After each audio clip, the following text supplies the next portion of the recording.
आप देख रहे हैं किसका होगा राज तिलक। देश के 3 राज्यों में इस समय वोटिंग चल रही है। गोवा, उत्तराखंड और उत्तर प्रदेश में दूसरे दौर का मतदान है।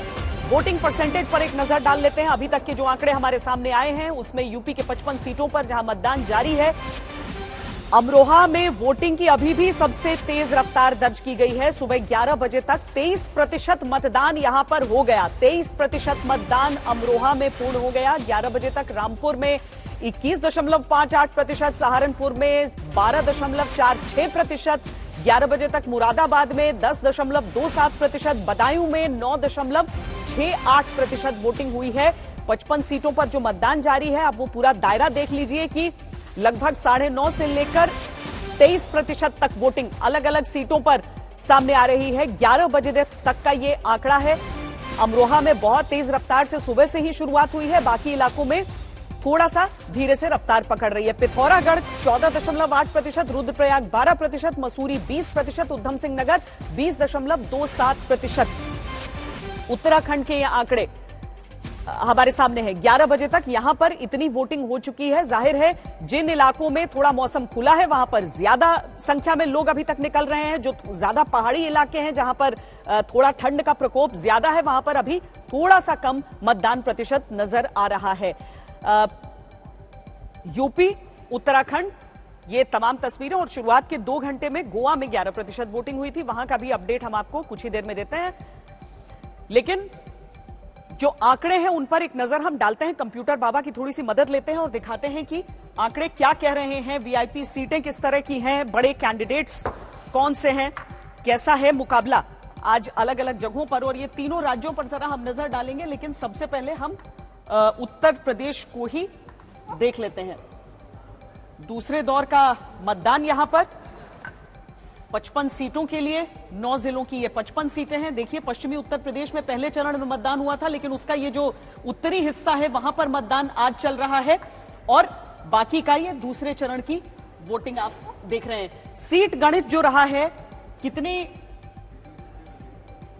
कितनी सीटें किसने हासिल की थी, तो भारतीय जनता पार्टी ने 2017 में 38 हासिल की थी, समाजवादी पार्टी 15, मायावती यानी कि बीएसपी का खाता यहां पर नहीं खुला था, कांग्रेस को 2 सीटें यहां से मिल गई थी।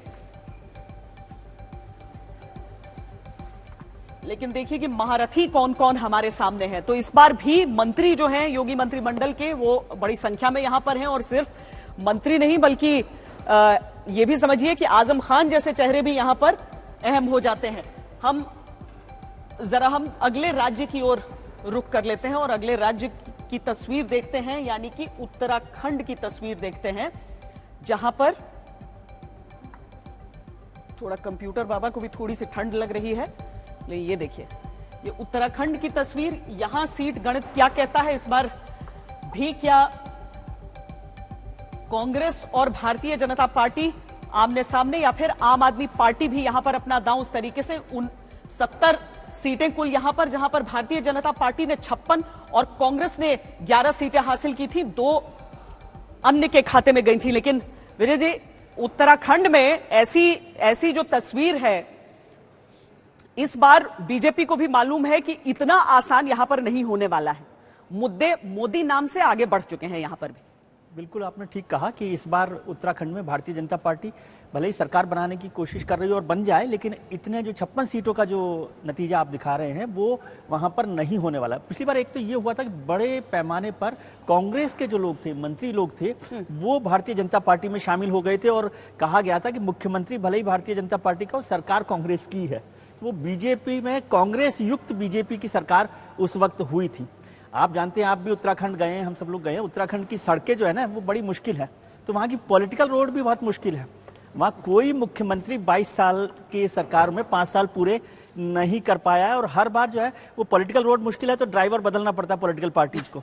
बीजेपी ने इस बार तीसरा ड्राइवर लगाया है, तो वो भी देहरादून पहुंचेगा कि नहीं पहुंचेगा यह है। फिर एक और हिस्ट्री वहां की इंपॉर्टेंट है कि कोई भी मुख्यमंत्री या मुख्यमंत्री पद का दावेदार है, वो भुवन सिंह कोश्यारी जी के अलावा जीत नहीं पाया चुनाव।